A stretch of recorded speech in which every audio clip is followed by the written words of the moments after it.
First, a Spartanburg County man is in jail tonight after deputies say he exposed himself and assaulted two people, including a pregnant woman. If that's not enough, he's also accused of an intentional hit and run. Just a horrible situation here. It all happened at the Taco Bell on the west side of Spartanburg, and that's where we find 7 News reporter Scotty K, who has the details on this bizarre story. Scotty K. That's right, Diane, and go ahead and take a look behind me. This is the Taco Bell where deputies say a man under the influence of drugs and alcohol committed several crimes in the span of just 30 minutes. He's now facing 15 charges, including assault, indecent exposure, and public disorderly conduct, among others. A combination of victims and witnesses had restrained him, had actually used garbage bags to tie his hands behind his back. That's what deputies saw when they arrived on scene at the Taco Bell near Westgate Monday night. Deputies say this man, Matthew Russell, went inside the Taco Bell shortly after being involved in a wreck not far from the restaurant. It was an intentional hit and run accident.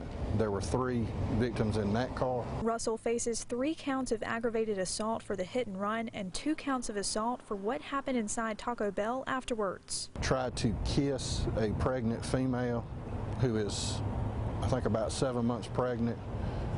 Also tried to touch her pregnant stomach. But deputies say he didn't stop there. The suspect then pulled his pants down and began masturbating inside the restaurant. According to an incident report, Russell punched another customer who was trying to get him to stop. That customer was one of the people who helped detain Russell until deputies got there. I commend the citizens and employees for the way they handled the situation. They appropriately restrained him, but at the same time did not assault him. The temptation would have been very strong to make the matters worse, and they didn't. Lieutenant Kevin Bobo says he's also grateful that so many inside the restaurant called 911 immediately. Despite the traumatic events of it, to be willing to stay on scene, to call us, to be cooperative with us when we got here was crucial. When deputies arrived and asked the suspect who he was, they say he gave them a couple of fake names. They also say when he was taken to the jail, he tried to escape, adding to his long list of charges. Thankfully, nobody was hurt,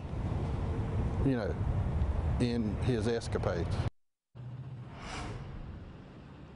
Now, I talked to the victim in this case who was punched. He told me he's never been through anything like this before and said that he's praying for the pregnant woman as well as the suspect. Live in Spartanburg County tonight, Scotty K, 7 News.